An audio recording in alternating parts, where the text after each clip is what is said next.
Hi, everybody. Welcome back to episode 75 Talkoffamepod with your host, Kylie Montigney. I'm so excited to have on radio, TV broadcaster, journalist, and writer, Eryn Cooper. Thanks so much for on, Eryn. Hi, Kylie. I'm so excited to be here. Thank you for having me. Of course. So you are a radio, TV broadcaster. What made you want to start doing that and being in this industry? Oh my gosh, so many things. I was one of those kids growing up that just always knew what they wanted to be. I always wanted to be a storyteller in some capacity, either host a TV show or interview celebrities on the red carpet for award shows. And I was involved in a couple different organizations growing up that worked with our local news stations. I grew up in DC, so I would work with local news stations for different initiatives going on in my county. That led to me being in a National Geographic documentary when I was in high school. Wow. And so I had a whole camera crew with me for a day, and I saw how cool that was and how impactful storytelling, visual storytelling in particular, can be. And I decided that I wanted to be a journalist and be a personality.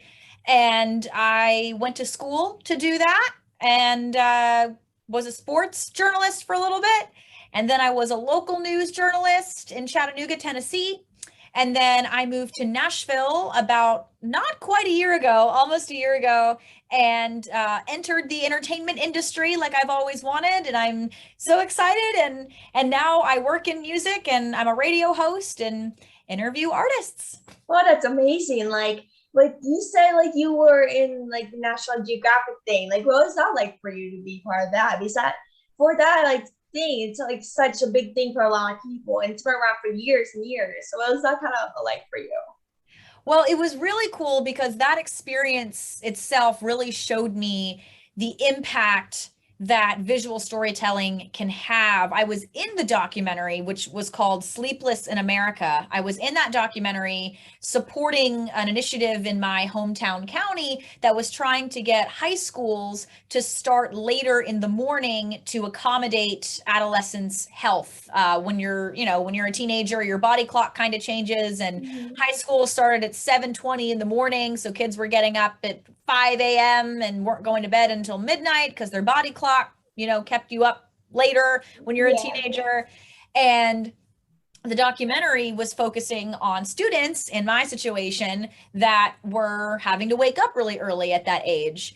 And after the documentary with National Geographic aired, a little bit later, our county passed an initiative to have high school start later in the morning, about an hour later, and that impacted and benefited hundreds, thousands of students.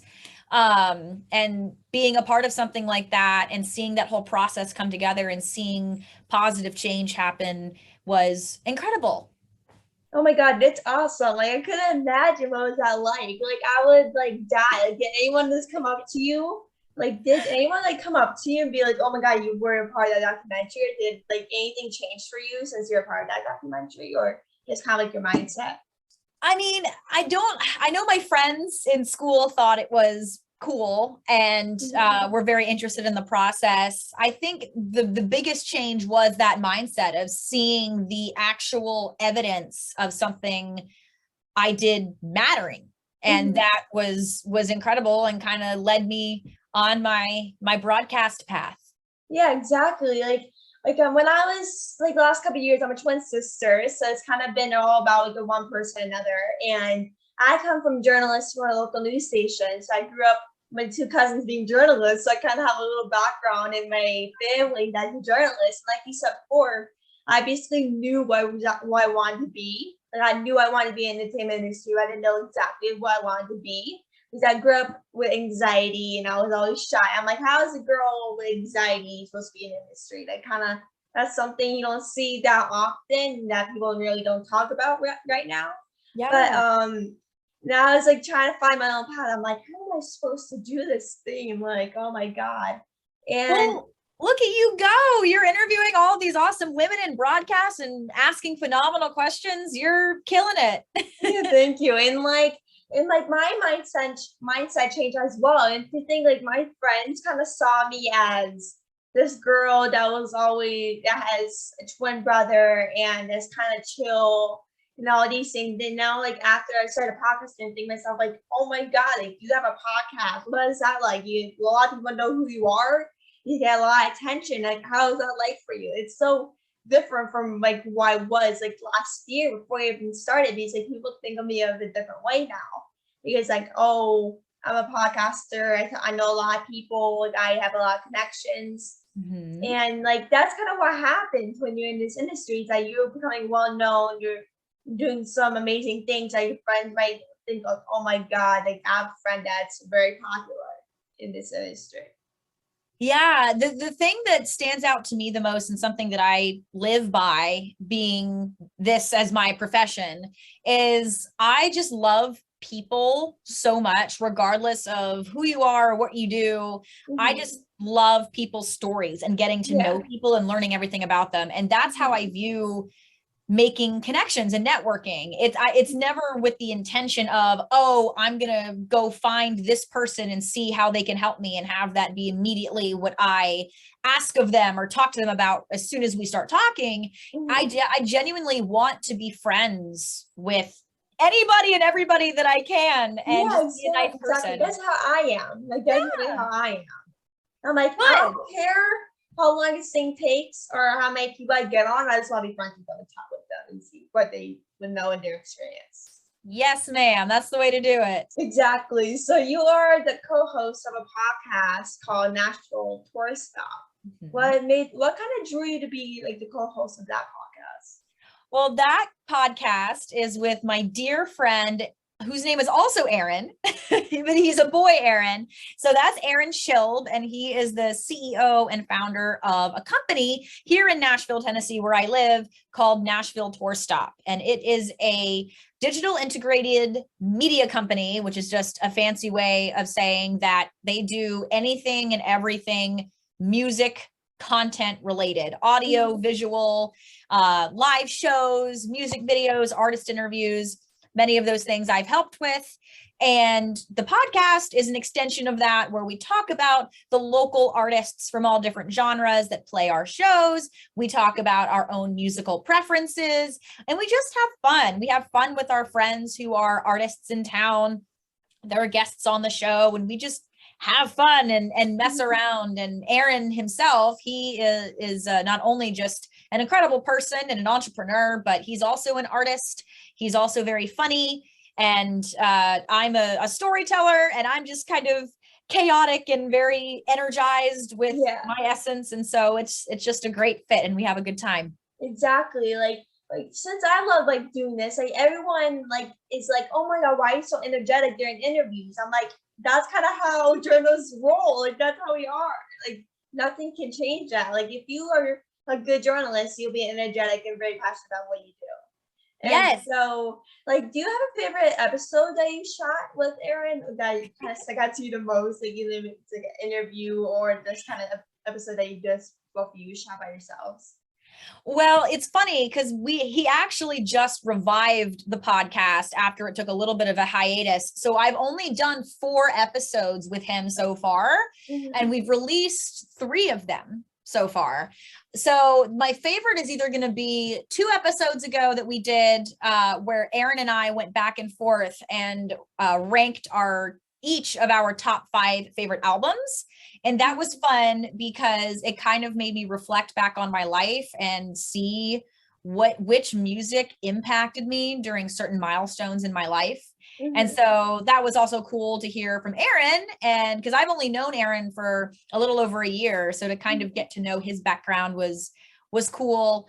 And then the episode we just put out last Thursday, we had 2 of our friends who are artists in town, Sean Livingston and Kylie Kohler. They came on, and they're hilarious as well. And they shared their perspective on the Nashville music scene. And it's just so fun to have 4 or 5 people on a podcast. It's very chaotic and fun. Yeah, exactly. Like that's what I love. Like when I do like multiple people on a podcast, no matter if it's like this podcast or a different podcast or something, I'm like, oh my God, this is amazing. I can talk to so many people at one time and everything. It's pretty amazing, but I don't get to do that often. to like this is like a one person thing, 2-person thing. But like as you kind of mentioned your like top favorite albums of your life, what is your top favorite album? Because I'm basically a music freak, so I kind of want to know. Okay. Oh, that is so hard. Because when I ranked them in that episode, I didn't put them in any particular order. But if I had to pick one that is my favorite, it's going to be the band. They're called Hanson. Their 2003, I think 2003 or 2004 album, Underneath. That is my all-time favorite album. I'm just going to say it right now that I'm picking it. And yeah, I got obsessed with music. There's so many albums I love. Like there's like I can't explain like how much albums I love because I love so many artists. My parents are like, Kylie, you like so many people. Every artist is your favorite. So it's gonna help people art me. Well, if you had to pick one album, what would your favorite be? I want to know. That's gonna be so hard. Probably either Country Stuff the album by Walker Hayes that came out this year. Because I'm a big Walker Hayes fan, so probably that one. Oh. Or Happiness Begins by the Jonas Brothers that came out in 2019. Okay, those are great albums to pick from. I love the Jonas Brothers and I love Walker Hayes, and we play both of them on my radio station. So oh wow, that's awesome. Amazing. I'm the biggest Jonas Brothers fan you ever meet. Like I've been a big Jonas fan since I was a baby. So I've been a fan of him since I was like a toddler. So I've been a big fan of Nick before I became a Jonas Brothers fan. And of course, Walker, I got to see him like earlier a couple months ago in concert. And he's really amazing. And I got to see Jonas Brothers twice, and they're all amazing performers. That is so great. Yay, good for you. I've seen the Jonas Brothers before, but I haven't seen Walker Hayes live yet. So I'm sure I know he's so much fun. Actually, you know what? I did see him, but I only saw him do one song. I was at the CMA the CMT Music Awards. And he was nominated and he performed, and it was a lot of fun. Oh wow. Wait, was that this year? Yeah, that was about a month ago. Oh wow, I didn't know that what you're talking about. I know he performed somewhere. Yeah. Is that where his wife Lainey wore like a pink dress or a blue dress or something? Like that could have been. I think that might be. She was either wearing a blue dress or like a pink dress or something. Either one. I didn't check. I had a little gas in your message. But for you, what is the hardest part about being a journalist in the entertainment industry? Oh my gosh. Well, so far the hardest part is all the FOMO you experience, the fear of missing out, because especially being a music journalist and personality in Nashville, there's so much going on at any given time that you almost have to be careful of spreading yourself too thin, because otherwise you'll be somewhere every night out late just experiencing stuff, and then you'll be exhausted, but you can't do everything, and that's so hard to accept when you want to do everything. Yeah, that's how I am. It's like I live in Scranton, Pennsylvania, so there's not a lot of things to do with Pennsylvania, because all there is like country land and all farms and all these things. So there's not a lot of things to do in Pennsylvania. And so like when I see things going on like kind of Nashville or California, or my friends going out doing all these amazing things going on every night, I'm thinking to myself like, why can't I do that? Like my town doesn't have this. Like I wish I could do that. Like go out and have fun instead of staying in my old country, Pennsylvania, just watching television, doing nothing every night. Like that's kind of like the hard part is. But you do live in the kingdom of The Office references. You live in Scranton. Exactly. Yeah, I live exactly in Scranton. So like that's kind of a little promo hit, I can say that. That's fun. That's awesome. And yeah, like, did you like since you grew up in Washington D.C., did you go to like the Capitol often or around that place often? Yes, I would go to a lot of concerts in downtown DC quite a bit. Of course, I'd been to the state capitol several times. I've seen the monuments. I've been to the really cool Smithsonian museums. Haven't been to those places super recently just because I haven't lived at home regularly since 2015 because I went to Alabama for college and then I've been living in Tennessee since 2019. But yeah, I would explore those places quite often as a kid. Yeah, like I'm obsessed with Washington D.C. Like I went there a couple of years ago, and like I just became obsessed with it. Especially like 2 years ago, I've been dying to go. Like every time I go to North Carolina or something, I'd be like, please go to D.C. Like I want to go to D.C. It's like my favorite place of all time right now. That I've been dying to go. Wow, that's awesome. Well, next time you're there, if I'm home, would love to see you and show you around. Yeah, I love that. Oh my God. Well, let me know when you're next time you're down there. We can make a plan or something. Yeah. Oh my gosh. So that would be amazing. So you recently had an Instagram live show called Fresh Tracks and Flashbacks. What made you want to start Fresh Tracks and Flashbacks? Okay, I love talking about my Instagram show. So I was leaving my local news job last summer, and a couple months before I did, I decided in order to jumpstart my entertainment journalism and hosting career that I would start my own music show because that's what I wanted. And so I used some connections I'd made online during the pandemic to find artists who would want to be guests on the show.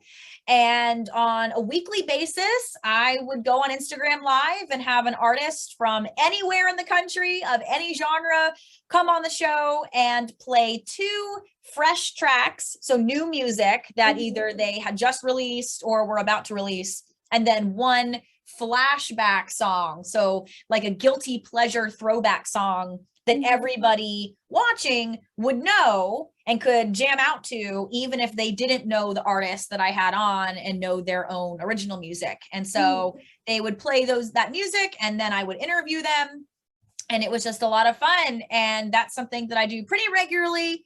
I've been doing it since about a year. So it's such a treat, and it's really fun. Oh my God, love that. Like, do you have like a favorite moment? Like a couple favorite moments that you had?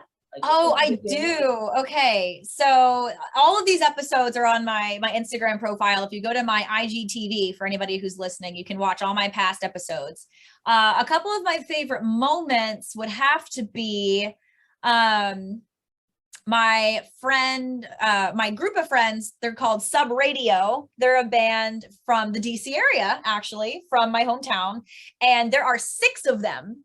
Oh, wow. And when you're on Instagram Live, it's split kind of like how we look right now, Kylie, where you're on top and I'm on the bottom, but 6 guys had to fit in their half of a phone screen for our Instagram Live, and they're so incredibly talented. And so interviewing them and watching them play instruments and be, so cohesive was an awesome moment because they're so talented.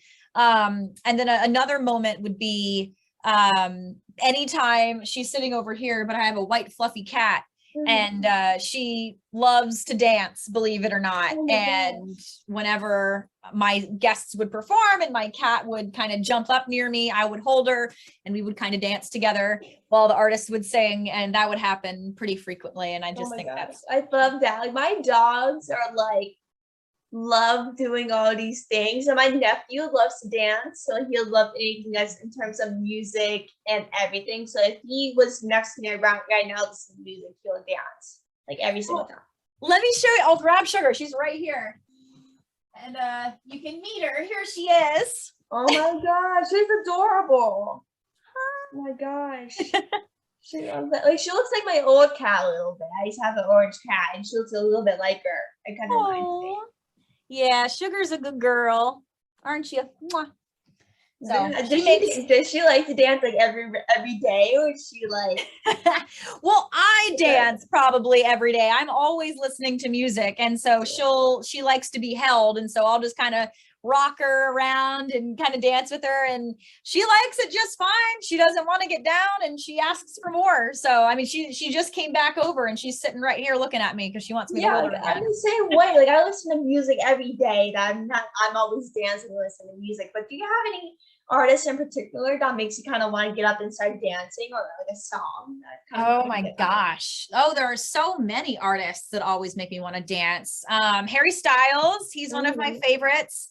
I know he has some sad songs, but his new song that he has out called As It Was. Yeah, oh my God, I'm good. obsessed with that song. Oh my gosh. I'm gonna look at my record wall and see who else. Maroon 5 for sure. Oh yeah. I love dancing to Maroon 5. Me too.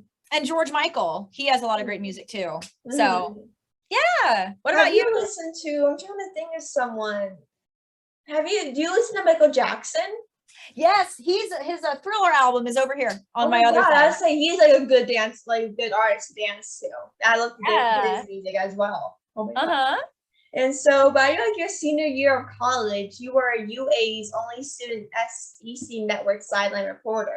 Did you ever kind of like expect to get this position at only like your senior year in college? Well, it is, if you would have told 10-year-old Eryn that she would have been a sideline reporter for a portion of ESPN, she would have laughed at you, because I never really did sports growing up. I think one of my best kept secrets from when I was at Alabama working for the sports network there was that I really didn't know anything about sports, but I told myself, because I wanted to do that I would learn.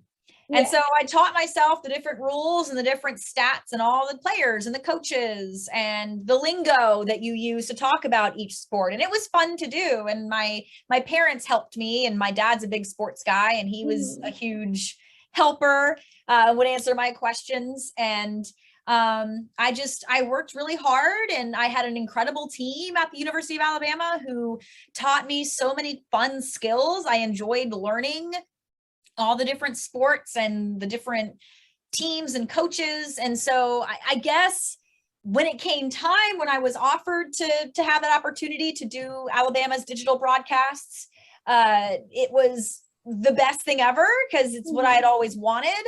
But it took a lot of work, and especially to be somebody who, maybe didn't grow up as a sports knowledge pro. It probably took a little bit more effort than it did for some other people in similar positions, but it was all worth it, and it was the best. Exactly. Like as I grew up, like I was never really a sports fan. As I grew up, I was like, and my family put me in sports and baseball, because like they're like, oh, we're just doing how to get out of the house and then do something and get active. But I was never really a sports fan. My family, my dad, my brother, and my whole family was big sports fans. I come from like a very sports family, and I was like the only person that didn't like sports. I'm like, okay, well, I'll watch it, but I don't like follow any teams or anything, so like I don't really care about it. And so like, it wasn't for a couple of years ago that I remember I went to a baseball game with my family in Philadelphia, and I was like, okay, no, I think I'm starting to really like baseball. And now I became a big sports fan ever since. And like, it takes like a lot of energy. Like it really does. It really takes a lot of time and courage to find like athletes and everyone in the industry, to find guests. Because like, if you followed the entertainment industry and sports, like kind of like me and you have, like get a lot of knowledge from watching entertainment and watching sports. You know what to do in the specific time zones in the interview. They're like, okay, well, I need to do this. I need to switch things up and put this thing in. That's right. I see all of your Dodgers stuff behind you. That's so cool. I love that. Yeah, my family's a Phillies fan, so they're not happy with me or anything, but exactly. Well, but do you have anyone they kind of look up to as a journalist, or just kind of in general, do you have anyone they look up to? So do you mean other journalists that I look up to? Yeah, or just people in general? Sure. Oh my gosh. Okay. I guess Well, okay, so journalists I look up to, one of my all-time favorite journalists, her name is Grace McKenna. I'm very lucky to call her my best friend. She is a news reporter and anchor at WHAS 11 in Louisville, Kentucky. And we worked at competing stations in Chattanooga this time last year. And she has such an incredible energy. She is such a hard worker. She's extremely ethical, very professional, carries herself so confidently. And I've always looked at her as a peer of mine that I want to be like, and always keep my composure like her. And then when it comes to sports journalism, since I'm in that world too, Laura Rutledge, who does a lot with ESPN and the SEC network. She is so radiant and articulate and just poised, so good at what she does, another hard worker. And then in entertainment, I've got to say, I've always loved Ryan Seacrest to this day. I grew up watching American Idol. And I think he's just so entertaining, and he is such a hard worker and has his feet and hands and everything in every aspect of the industry. And just, I have a lot of mentors. And then in radio, there's so many people I look up to: Joe Breezy, Amanda Terranova. They're with my station in Nashville here. JR out at iHeartRadio in Denver, McCall Taylor. Oh my gosh, Marie with the Radio Fan. So many mentors. Yeah, there's so many. Like I looked up to, like Brian Seacrest. I love him as well. He's someone I look up to as a journalist. Like he does everything. I grew up watching him as well. So he was my whole childhood. And every time I would see him on TV, I would be in absolutely awe. I'd be like, oh my God, he's amazing. How is he doing all these things in a matter of small time frame? I'm like, how does he do it all? But the person I kind of look up to as a journalist is my Aunt Rennie and her husband John Meyer. They work from a local news station down in Scranton, Pennsylvania, and my cousin John is very known in Northeast Pennsylvania, and I looked up to them both as the last couple of years, especially my aunt, because I've been really close with her as a child, and still now I'm so very close with her. And it was just something about her journalism and her ethic, along with John, that kind of stuck out to me most. I'm thinking to myself, why is he on TV? I'm thinking to myself, I want to do that. Now I kind of want to be in their position. I want to be as good as they are. And that's kind of the things I think about every day. If I want to be like them, I need to work harder. And what I do to be like them. I don't know if I want to be in their prospective jobs or whatever, but kind of similar to what they do. But in the matter of the entertainment, my other people I like was Hugh Jackman and Gina Davis. I'm obsessed with them both. Oh my God. I look up to them so much. They're really made me want to be in this industry in the first place. And in Gina in the first place, Gina is such an amazing woman. I got the chance to see her speak earlier this year, and she's really amazing. And she's the reason why I actually want to inspire young girls and women in the first place. And I noticed over last year, when I was young, I never found someone like me. I never felt inspired. I never saw myself. And I was thinking to myself, why not start a podcast and show people that they can be shown in case people don't have inspiration I didn't have. And why not just show people, give people more opportunities I didn't have, and give more reason, give people hope I didn't. So I was like, why not just start a podcast and show that I didn't have the opportunity as a kid, so I was going to give these people an opportunity. But Hugh Jackman, I adore Hugh Jackman. I just met him for the second time 2 days ago. And he is really amazing, such a sweet person. Me and him had such an amazing conversation. We were talking for 10 minutes. Wow. And me and him we were talking for only a couple of minutes, a short amount of time. And I can tell that we and him had such a good bonding. in that a couple minutes. And like he really, when I was talking to him, he just took me really seriously. Like he like took time to be like, oh, like whatever I had to say, he took seriously and always stay focused on what I had to say to him. And now, like as time goes on, I think myself like I now in that he knows my name too. And my friend, someone introduced me to him. I was like, oh my god, this Hugh Jackman knows my name. He's so cool. I love Hugh Jackman. Me too. And I think myself like now I kind of consider myself that Hugh Jackman's my friend now. I don't know why, but like now as time goes on, I live 2 hours from New York City, so I can easily go down and be like, hey Hugh. Like, hey Hugh. Hey you Hugh. want to come on the podcast? You remember me? Like, do you ever want? And when you have a chance, you want to jump on the podcast and talk for more time or whatever. So it's like one of those moments that you just feel like, oh my god, like I'm speaking to my idol, I was gonna pass out. Type of moment. Oh, that's so special. Good for you. That's awesome. I'm jealous. Oh my god! Like, did you ever have one of those moments? Like, you talk to a celebrity or person they look up to you and be like, "Oh my god, I just want to lose it." I'm so sorry. Oh goodness. I think anytime I just talk to any of the artists that come on our radio station, it's they've achieved something that is so iconic and something that so many people want to achieve. And so that just feels really cool to have that privilege to talk to them. Mm-hmm. But when you have, as you described, Hugh Jackman made you feel like you were his friend. And when you can have that connection with somebody as, huge as that, Mm-hmm. That's the beautiful thing about humans is we're all just people and we can talk about things together and have a lovely time.